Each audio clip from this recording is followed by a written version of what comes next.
खुशी भी है, गम भी है, सभी एक साथ चलते हैं और हर किसी क्षण को हमने जीना है, हिम्मत से उसका मुकाबला करना है। ऐसा एक संदेश जो है हमारे बुजुर्ग भी देते हैं, हमारे धार्मिक ग्रंथ भी देते हैं। मैं जो जीता हूं उसको लिखने का प्रयास करता हूं। स्वागत जी। दो छोटी छोटी रचनाएं आपके सामने रखूंगा। वैसे तो सारी तालियां तो मैडम बजवा गई, मेरे ख्याल मेरे हिस्से की बची नहीं। जोरदार तालियों से अभिनंदन करें। बहुत बहुत धन्यवाद आपका तालियों के लिए। हार तय है जब खुदा रूठ जाता है।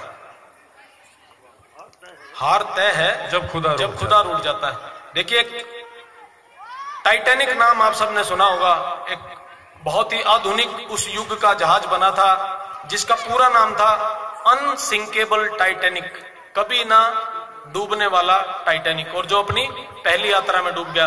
उस ख्याल को अपने जहन में रखते हुए एक कविता मैंने लिखी, वो आप सबके नजर करता हूं। आपके दिल को छुए तो तालियों से स्वागत कीजिएगा। कि हार तय है जब खुदा रूठ जाता है। हार तय है जब खुदा रूठ जाता है।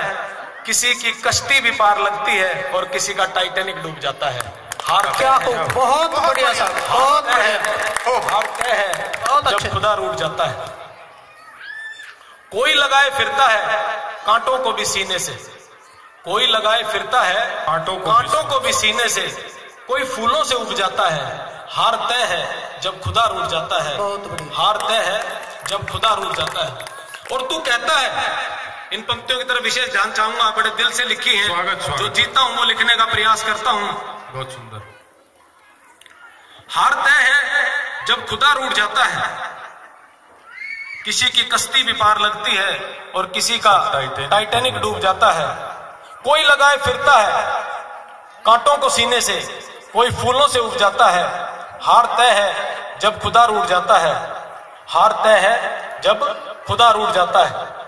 तू कहता है रईसी में कशिश बहुत है। तू कहता है रईसी में कशिश बहुत है। मैं कहता हूं फकीरी में मजा खूब आता है। हार तय है जब खुदा रूठ जाता है। हार तय है जब खुदा रूठ जाता है। और मैं आप सबको स्पष्ट कर दूं कि मेरी कविताएं पढ़े लिखों के लिए हैं। अनपढ़ के लिए वो बहुत कुछ सुना के चले गए। मेरी पढ़े लिखों के लिए हैं। जो पढ़े हैं, समझते हैं, समझदार है, वो तालियां बजाएंगे, जरूर बजाएंगे। मंच पे एक ही लिखा है, उसने बजा दी। हाँ, मैसेज मिल गया कि आप पढ़े लिखे हैं। ताली बजवाने का बड़ा खूबसूरत तरीका ढूंढ लिया आपने। वेरी गुड, धन्यवाद। एक और है जी, मैंने कब कहा मैं पढ़ा लिखा हूं? बहुत उन्होंने पहले ही बोल दिया रोहतक से है, फिर क्या जरूरत आके और बात करने। ठीक बात है। एक रचना और आप सबके सामने रख रहा हूं। स्वागत। बहुत दिल के करीब है, समझने का प्रयास कीजिएगा। बिल्कुल एक ईमानदार व्यक्ति पे लिखी हुई कविता है।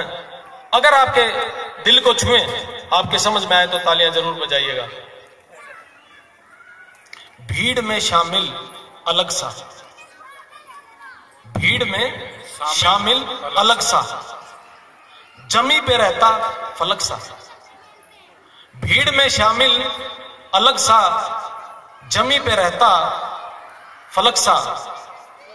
तू गलत फिर भी लगता मुझे ठीक ठीक। तू गलत फिर भी लगता मुझे ठीक ठीक। मैं ठीक फिर भी लगता तुझे गलत सा। भीड़ में शामिल अलग सा। जमी पे रहता अलग सा। बहुत सुंदर। इन पंक्तियों पे अच्छी लगे ना लगे, ताली जरूर बजा देना, मेरा दिल रह जाएगा। इस ईमानदारी ने मुझे कुछ और तो दिया नहीं। इस ईमानदारी ने मुझे कुछ और तो दिया नहीं, हाँ सिवाय एक एहसास। इस ईमानदारी ने मुझे कुछ और तो दिया नहीं, सिवाय एक एहसास कि मैं कीचड़ में हूं कमल सा। भीड़ में शामिल अलग सा। जमी पे रहता अलग सा। भीड़ में शामिल अलग सा। वाह,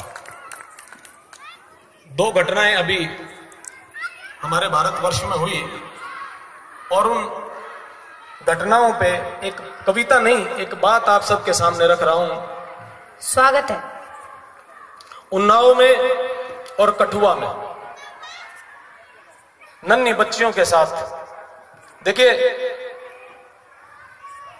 मंच से सार्वजनिक ऐसी बात कहते हुए संकोच होता है, लेकिन ऐसी घटना हमारे देश में हुई है, उन्नाव में और कठुआ में।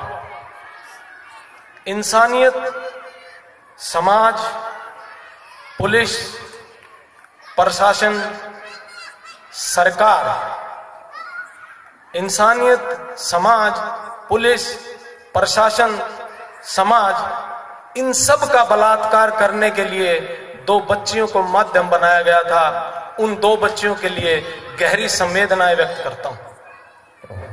तालियां बजाने की बात नहीं, तालियां बजाने की बात नहीं, शेम शेम कहने की बात है, शेम शेम कहने की बात। बिल्कुल बिल्कुल।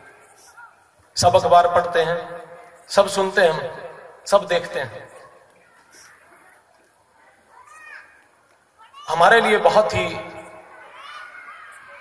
शर्म की बात है कि इस तरह के लोग भी हमारे समाज में, हमारे देश में विद्यमान हैं, जिनके कारण ऐसी घिनौनी हरकतें होती हैं। और एक विषय है जिसे हम कन्या भ्रूण हत्या कहते हैं।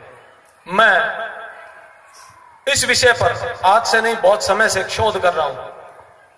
उस शोध के करते कुछ कविताएं बन जाती हैं, वो कविताएं मैं आपके सामने रखूंगा। विश्व गुरु इस भारत को क्या दर्पण दिखलाऊं मैं, अनुसुईया, सीता, शबरी, लक्ष्मीबाई की याद दिलाऊं मैं। विश्व गुरु इस भारत को क्या दर्पण दिखलाऊं मैं, अनुसुईया, सीता, शबरी, लक्ष्मीबाई की याद दिलाऊं मैं। क्या लिखकर, क्या गाकर इस भारत को आज जगाऊं मैं। कन्या मार दी जाति कोख में, सोच सोच शर्माऊं मैं। कन्या मार दी जाति कोख में, सोच सोच शर्माऊं। बहुत सुंदर भाई जी, बहुत सुंदर।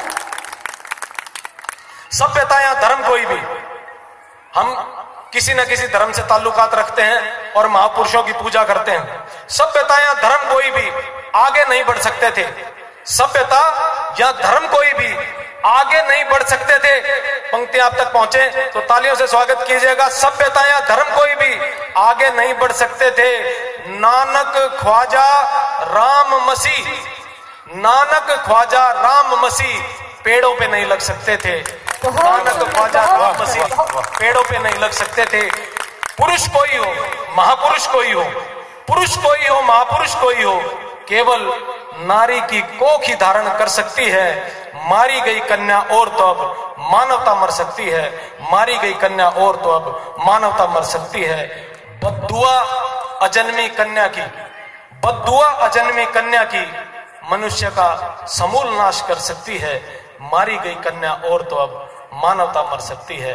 मारी गई कन्या और तो अब मानवता मर सकती है। मातृशक्ति आपको प्रणाम करती है भाई जी। जोरदार तालियों के साथ हौसला बढ़ाए हमारे। बहुत बहुत धन्यवाद भाई जी का। देखिए, मैंने जैसे आपको बताया कि एक शोध का कार्य मैं कर रहा हूं कि कन्या भ्रूण हत्या होती क्यों है। सारी इज्जत का जिम्मा हमने हमारी बहनों को दे दिया, हमारी बेटियों को दे दिया, हमारी मां को दे दिया, और हमारी जिम्मेदारी कोई नहीं बनती। जब तक कोई पुरुष ऐसा कार्य ना करे कि महिला की बेइज्जती हो, तब तक वो बेइज्जती संभव नहीं है। और हमेशा हम इस बात के लिए डरते रहते हैं कि लड़की के होने का मतलब ही कहीं ना कहीं इज्जत और बेइज्जती से जुड़ा हुआ है। इसलिए हम ये चाहते हैं कि लड़की पैदा ही ना हो। इस ख्याल को लेकर एक कविता बनती है, वो कविता